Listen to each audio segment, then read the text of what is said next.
Bismillahirrahmanirrahim. Assalamualaikum warahmatullahi wabarakatuh. Waalaikumsalam warahmatullahi wabarakatuh. Apa kabarnya hari ini? Alhamdulillah luar biasa. Allahu Akbar. Sebelum mulai pelajaran, baiknya kita berdoa terlebih dahulu. Salman, silakan pimpin doa. Berdoa dimulai.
Sama-sama ya, sesuai instruksi. Ice breaking-nya kalian hanya tinggal mengikuti aja ya. Ya, 1, 2, 3.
Coding dan KA.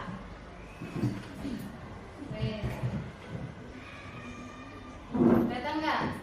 Tulisannya. Cerdas dan mesin non cerdas menyebutkan pemanfaatan kecerdasan artifisial dalam kehidupan sehari-hari dan menyusun solusi. Lewat. Nah, konsep dasar AI. Tahu nggak? Kalian tahu nggak apa itu AI? Tahu. Apa? Siapa yang tahu apa itu AI? Apa Salman? AI? Robot. AI bisa. AI itu robot Google. Kecerdasan AI itu adalah kecerdasan buatan yang meniru manusia. Siapa di sini yang pernah lihat ini? Apa sih namanya? Mobil bisa jalan sendiri. Coba dari situ. Nah, poinnya yang akan kita pelajari adalah menjelaskan apa itu AI. Nah, tadi apa kepanjangan AI? AI itu adalah intelligent artificial. Kalau bahasa Indonesianya adalah kecerdasan buatan. Tuh. Kecerdasan buatan adalah teknologi yang memungkinkan komputer melakukan tugas-tugasnya. Jadi kecerdasan buatan itu yang ada di dalam komputer, yang biasanya membutuhkan kecerdasan dan pemikiran manusia. Kayak misalnya kamu nanya Google. Siapa yang pernah nanya Google? Aku Gemini, ChatGPT. Nah, kalian tahu kan itu ya? Kalian bertanya, dijawab nggak? jawaban manusia, tapi yang jawab bukan manusia. Dari mana mereka tahu jawaban itu? Dari mana? Dari teknologi, dari pengumpulan data. Jadi misalnya Nathan bertanya apa itu kira-kira apa itu rumah sakit. Terus misalnya Nailul bikin cerita rumah sakit adalah ini. Terus Mario bikin cerita lagi rumah sakit untuk orang sakit. Nah, nanti Tristan nanya apa itu rumah sakit. Jadi jawaban yang dikumpulkan oleh Mario dan Nailul nanti dijelaskan. Jadi bukan komputer yang menjawab, tapi dari jawaban kalian meniru jawaban manusia. Jadi dia juga pengkodean. Jadi kodenya dikumpulin informasi dari Nailul, dari Mario, misalnya Salman, Aisyah, April menyimpulkan rumah sakit berbeda-beda. Kata Alana rumah sakit seperti ini, kata April rumah sakit seperti ini. Nanti kalau ada yang nanya apa itu rumah sakit, dijadikan satu jawabannya seperti itu. Nah, sejarahnya AI pertama kali diteliti pada tahun 1950. Udah lahir belum? Belum. Pada tahun 1960, para ilmuwan mengajarkan komputer cara meniru pengambilan keputusan menggunakan algoritma. Nah, jadi tahun segini tuh udah ada AI, tapi kita baru tahu sekarang, benar nggak? Baru tahu di tahun 2025 bahwa ada ChatGPT, benar kan? Ada Gemini, ada Canva AI, padahal AI itu udah ada dari tahun segini. Tapi baru disiarin. AI itu baru-barunya sekarang. Kenapa ya? Sama kan pertanyaannya, kenapa baru disiarin? Kita yang baru tahu, kita yang baru belajar. Orang-orang pinter dulu nih udah pada tahu apa itu AI, apa itu coding, tapi apa baru disebarluaskan sekarang. Karena kemajuan teknologi itu perkembangan zaman. Dari yang dulu belajar cuma ngedengerin guru ceramah, sampai sekarang kalau belajar kan ada video, ada praktek-praktek. Kalau dulu kan enggak. Dulu cuma ngejelasin, nulis. Sekarang kan zaman udah berkembang, ilmu pengetahuan semakin banyak, anak-anaknya juga semakin pintar. Makanya zaman terus berkembang. Makanya dari dulu udah ada AI, tapi sekarang lebih dibutuhkan. Makanya anak SD juga sekarang perlu belajar AI. Biar apa? Biar tidak ketinggalan zaman. Mau nggak kalau misalnya kamu main ke Jakarta, terus punya temen di daerah Jakarta, temen Jakarta udah ngerti AI, sedangkan kita nggak bisa. Mau nggak kayak gitu? Nggak mau ya, malu ya. Nah, AI itu dibagi dua nih, kecerdasan AI itu dibagi dua. Ada mesin cerdas dan mesin non cerdas. Kalau mesin cerdas bisa belajar mengenali pola dan mengambil keputusan. Kayak misalnya Google Translate. Siapa yang pernah pakai Google Translate? Buat nerjemahin bahasa. Ya, dia bisa jawab sendiri kan? Chatbot, tahu chatbot yang suka ada di ini. Kamu ngirim pesan misalnya di Telegram, terus tiba-tiba ada yang balas padahal bukan orangnya. Atau di WhatsApp suka ada balasan sendiri. Misalnya yang punya HP sedang sibuk, ada tulisan begitu. Nah, itu juga AI. Mobil otonom, mobil yang tanpa orang yang nyetir. Di luar negeri sudah banyak mobil tanpa orang yang nyetir. Jadi kamu naik mobil bisa sambil tidur, bisa sambil makan, karena mobilnya jalan sendiri. Ada sudah makan belum? Iya. Udah motor juga, Bu. Iya, jadi nanti kalau macet dia berhenti gitu. Kan udah ada mapnya, namanya mesin cerdas. Mesinnya itu bisa belajar. Mesinnya belajar dari informasi-informasi yang disimpan di situ, jadi dia belajar. Tuh, kalau mesin non cerdas hanya menjalankan perintah sesuai program. Jadi cuma menjalankan perintah. Contohnya kalkulator. Kalkulator seperti yang ada di handphone. Ini kalkulator ya. Bisa nggak kalkulator mencet angka 4 tanpa kita sentuh? Harus disentuh dulu. Kenapa? Jadi dia tidak cerdas, harus nunggu perintah. Sedangkan kalau Google Translate kan bisa kita ketik Indonesia, ntar muncul bahasa Inggrisnya. Tanpa kita tulis bahasa Inggrisnya muncul sendiri. Kalau kalkulator kan enggak. Angka 4 harus kita pencet, dikali harus kita pencet. Ya, betul kan? Kalau mobil listrik, mobil otonom, dia bisa jalan sendiri tanpa kita suruh. Kita cuma tinggal masukin map, mau jalan ke sekolah, ntar dia datang sendiri sampai sekolah. Pinter ya? Makanya disebut mesin cerdas. Mesin cuci manual. Mesin cuci kan harus kita putar dulu, baru mesinnya nyuci. Ya, nggak bisa. Mesin cuci baju, bisa nggak gitu? Enggak, makanya disebutnya mesin cerdas. Nah, contoh lain ada sosial media. Siapa yang punya sosial media? Facebook, WhatsApp, YouTube, dan lain-lain, TikTok. Nah, ini mobil yang tadi jalan sendiri, self driving car. Home assistant yang di rumahnya punya, kalau masuk pintu, halo Google, nyalakan lampu. Pinter kan? Cuma tinggal kita ngomong, dia mengikuti perintah, lampu nyala. Kalau enggak, kita tepuk tangan, lampu nyala. Itu namanya rumah pintar. Yang selanjutnya, yang suka, siapa suka main games? Video games. Itu juga AI, pintar. Iya. Selanjutnya, nah, entertainment. Kalian misalnya di YouTube, siapa yang suka buka YouTube? Pernah nggak sih kamu di YouTube atau di Instagram atau di TikTok atau di Facebook, kamu pernah nggak misalnya mikir tentang games, terus ntar tiba-tiba di beranda yang keluar games semua? Atau enggak, sekali kamu menulis tentang games, nanti bakal keluar games semua? Iya, dia itu jadi cerdas, bisa mengelola data sendiri. Nah, keuntungan dari belajar AI itu apa sih? Lebih sedikit kesalahan manusia, membuat keputusan cepat, dapat menangani banyak informasi, banyak aplikasi termasuk layanan kesehatan, keuangan, dan pertanian. Ini bisa kita dapatkan kalau dengan belajar AI. Tapi ada juga kerugiannya atau kekhawatiran.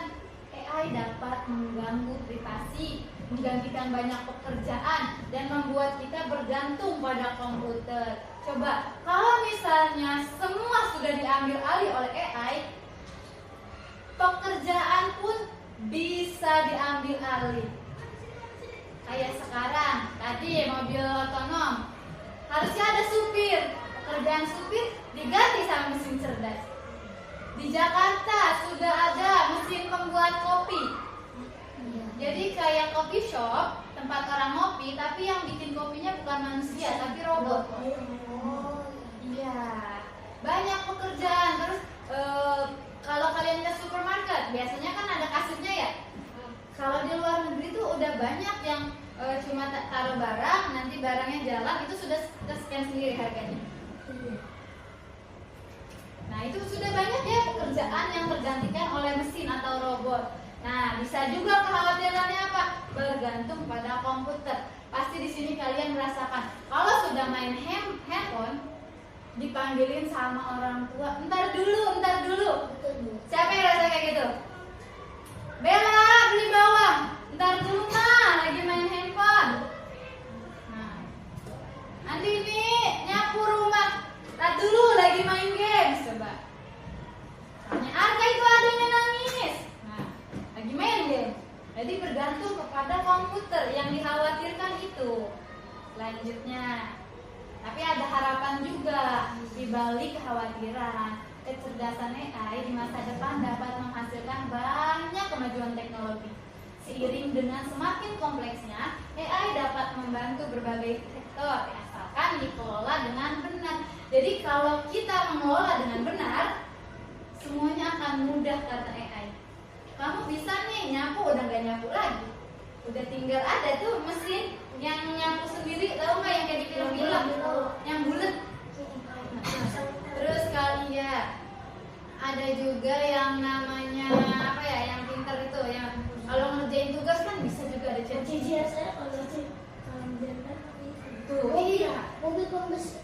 Nah, manfaatnya tadi di dunia pendidikan ada aplikasi belajar online atau kuis. Kayak misalnya dikasih belajar online karena sekolah banjir, bisa dia bikin kuis. Kalau enggak kesehatan itu kita bisa, sekarang kesehatan bisa daftar online kalau ke rumah sakit, bener nggak? Iya. Ya itu kan sama AI juga. Transportasi, maps. Siapa yang nggak tahu misalnya jalan ke rumah temennya, kamu bisa lihat maps. Kendaraan tanpa sopir yang tadi ibu jelaskan.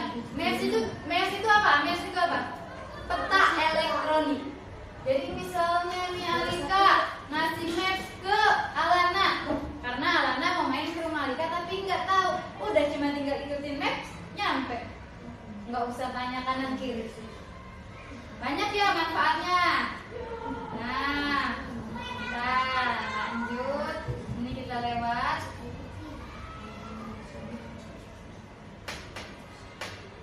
Oh, udah. Nah, wait. Nah, tadi kan di mesin cerdas dan mesin non cerdas, ingat gak? Mesin cerdas itu adalah mesin yang bekerja sendiri tanpa nunggu perintah. Kalau mesin non cerdas harus nunggu perintah dulu baru jalan. Kayak kompor, kipas angin harus dicolokin dulu, AC. Nah itu mesin non cerdas. Kalau mesin cerdasnya adalah handphone. Handphone itu mesin cerdas. Handphone mesin cerdas. Apalagi kalau sekarang itu ada yang namanya Siri. Kamu tahu nggak? Kalau di iPhone namanya Siri. Kalau di Android ada Google Assistant. Jadi misalnya kalian aktifin mode AI, kalian kehilangan handphone. Misalnya lupa nyimpen handphone. Terus kalian pengen nyari, susah ketemu, tinggal kalian panggil. Misalnya kalau ibu belum ngaktifin ya, kalau misalnya handphone ibu, "Hey Siri, di mana?" Nanti dia bersuara sendiri. Ada aplikasinya, nanti tinggal diaktifin. Kalau mau mengaktifkan, sama di Android juga seperti itu. Kalau misalnya kalian takut kehilangan HP atau takut lupa menyimpan HP, kalian bisa aktifin mode AI. AI itu sekarang udah banyak di mana-mana. Tapi harus apa? Harus punya etika kita pakai AI. Etikanya itu apa? Karena AI semua bisa dengan mudah. Mudah bermanfaat, mudah juga merugikan. Contoh bermanfaat dengan AI, kamu nggak tahu jadi tahu. Tapi merugikannya apa? Bisa apa coba? Bisa apa? Merugikannya itu bisa apa? Bisa mengalami. Bisa kalau misalnya mengganggu privasi. Banyak sekarang untuk penggunaan foto-foto. Siapa yang pernah lihat orang edit foto pakai AI? Edit foto pakai AI. Misalnya foto di ngirim foto bareng artis Korea. Siapa yang pernah lihat kayak gitu? Ya kayak gitu.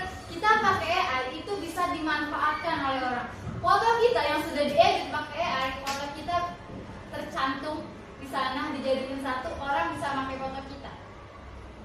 Bisa disalahgunakan. Misalnya apa? Fotonya bisa dijadikan video nanti. Iya, amit-amit ya. Terus apa? Fotonya bisa diedit menjadi gambar yang tidak pantas.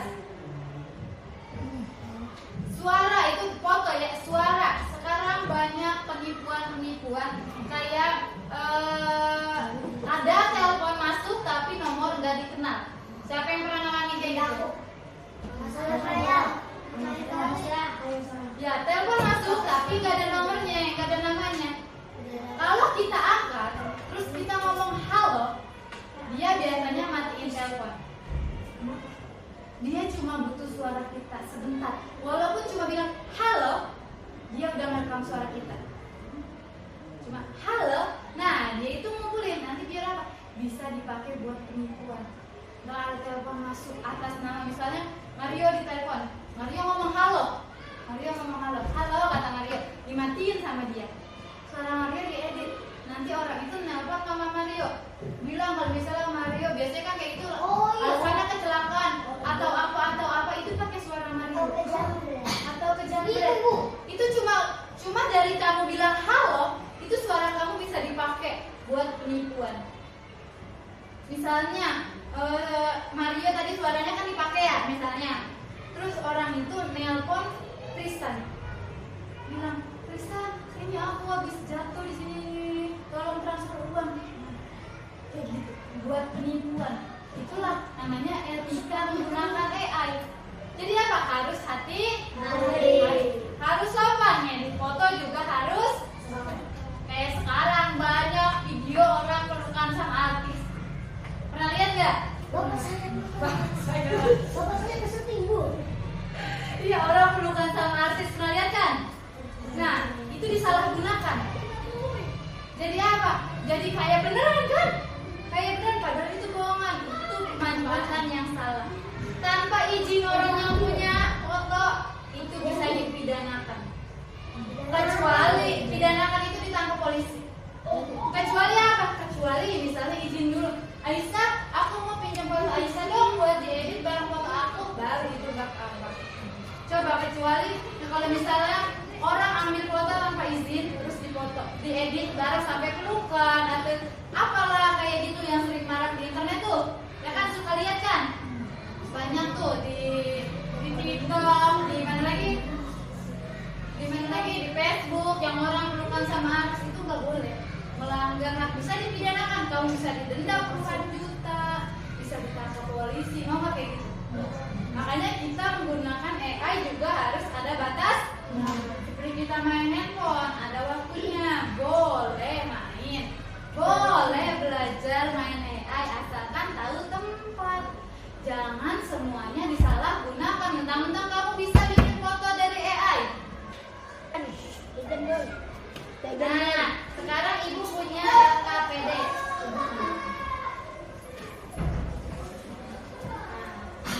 Di sini nanti kalian dapat tugas satu-satu untuk menentukan mana mesin cerdas dan mesin non cerdas.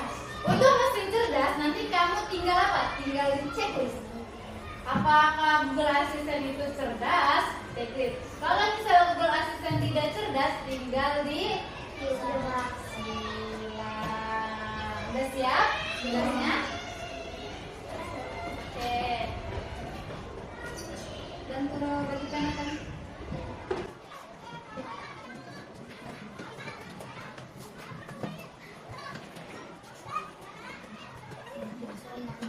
Boleh nanti kita kan ngangkat ya? Gimana nih?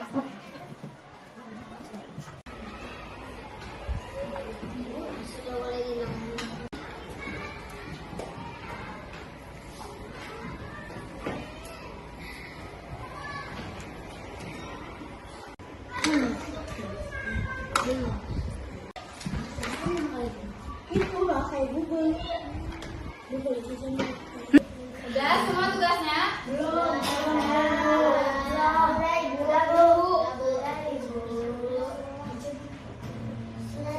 Ayo, dari penjelasan ibu tadi, ada yang masih ingat nggak apa itu AI? Mesin cerdas, pinter. Ya itu dibagi berapa? Dua apa aja?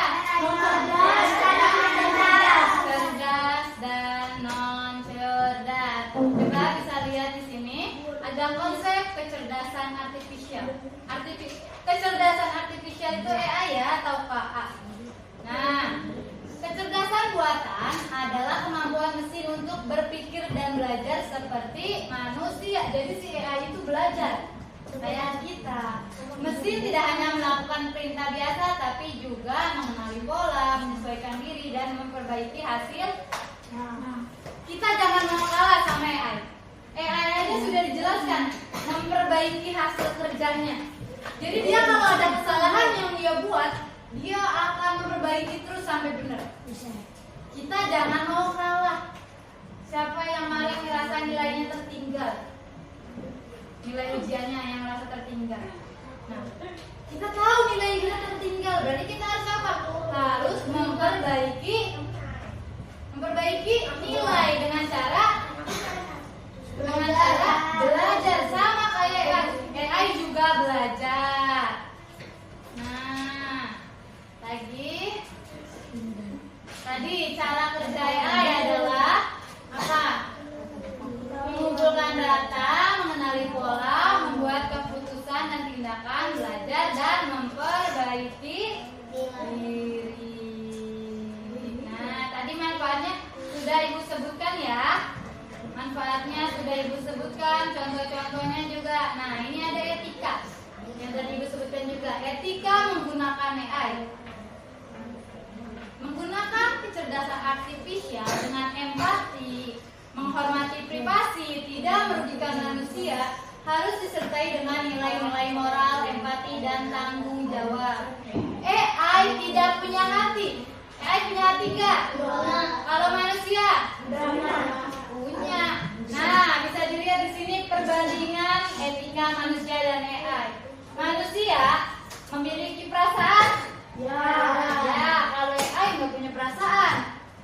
Kamu mau ngatain AI nggak akan sakit hati. Kalau kamu ngatain manusia, manusia akan sakit hati.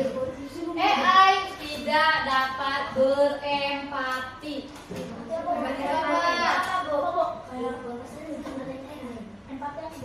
Empati tuh.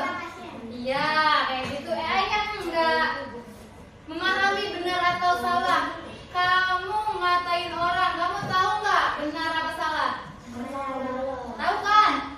AI nggak tahu kalau misalnya dia ngatain orang, dia benar apa salah. Dia nggak tahu kalau jawaban dia salah kalau nggak kita koreksi. Iya, betul. Membutuhkan bimbingan moral. Moral itu apa artinya? Kita perlu dilatih untuk menjadi anak yang baik. Bener nggak? Manusia itu dilatih kan moralnya, etikanya. Kalau AI kan nggak dilatih moralnya. Karena apa? Kodenya tidak ada untuk itu. Kodenya tidak punya hati. Dia hanya punya pikiran yang menyerupai manusia. Tadi sudah disebutkan mesin cerdas dan mesin cerdas. Sampai sini ada yang mau bertanya mengenai AI, ChatGPT, coding, bebas. Bu, saya pas mana teka-teki di ChatGPT jawabnya yang mana? Jawabnya pas nanya teka-teki di ChatGPT, tapi jawaban dari ChatGPT yang lain, yang bukan Mario maksud Mario. Nah, itu dia tidak tahu benar apa salah. Kan kadang ibu juga nanya ChatGPT, kata ChatGPT-in, padahal menurut kita bukan itu jawabannya, benar nggak Mario? Ya. Iya, terus kita bilang kasih jawaban yang benar, itu salah. Nah, dia baru tahu di situ salah. Karena apa? Karena kita kasih tahu. Kalau enggak kita kasih tahu, dia nggak akan tahu dia itu salah. Kayak gitu, harus kita apa? Harus kita atur. Salah, itu tidak benar. Baru kalau kita kan apa? Karena kita bisa merasakan, kita tahu bahwa kita salah. Ya, Salma silakan. AI punya agama.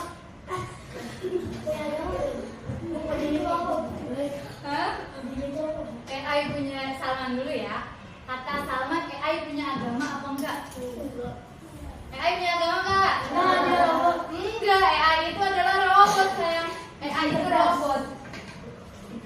Jadi dia tidak punya agama, dia nggak sholat, dia nggak puasa, cuman dia tahu semua tentang Islam, tentang Kristen. Diciptain sama siapa, Bu? Diciptain sama siapa? Orang. Manusia. Lah nyambung. Bu, AI itu dapat informasi dari manusia. AI itu dapat informasi dari manusia. AI itu mengumpulkan informasi. Jadi ada misalnya ada penelitian, terus kamu bikin esai, maksudnya bikin tulisan tentang mobil cerdas. Misalnya kita bikin tulisan tentang satu kelas ini dari 12 siswa, ibu suruh untuk bikin tulisan tentang mobil yang bisa nyetir sendiri. Mobil otonom, pintar.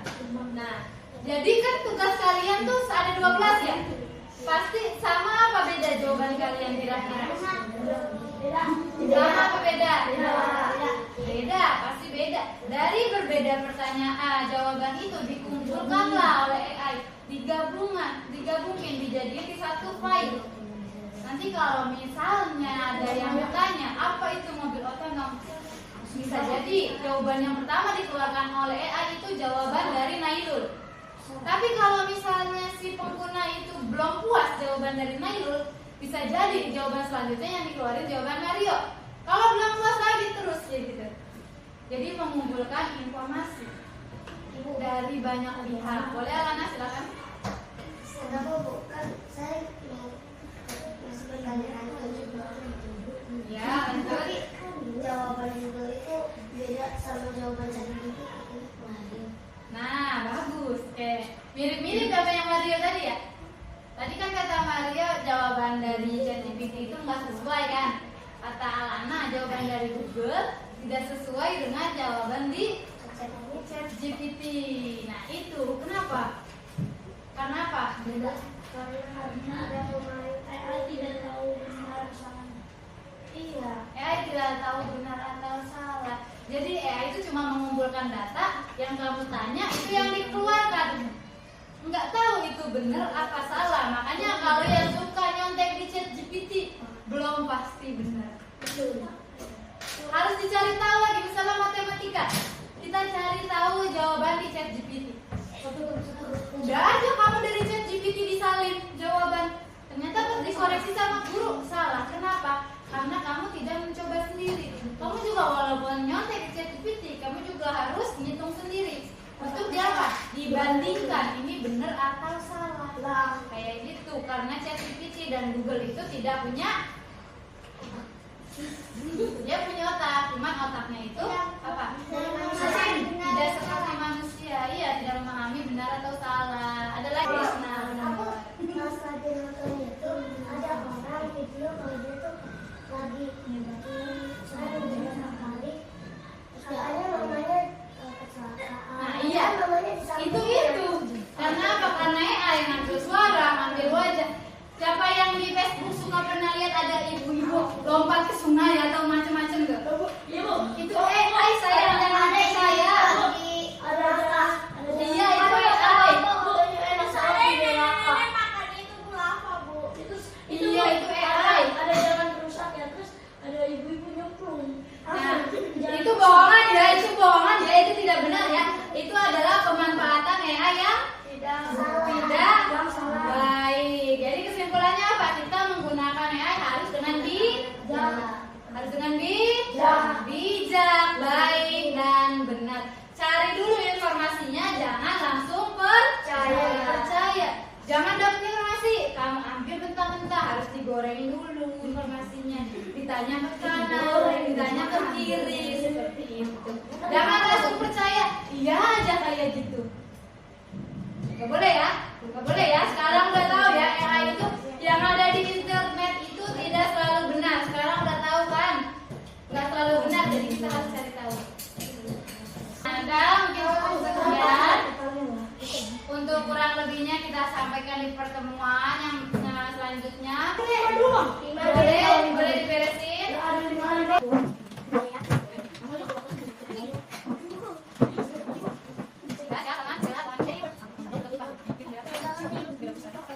Boleh Salman?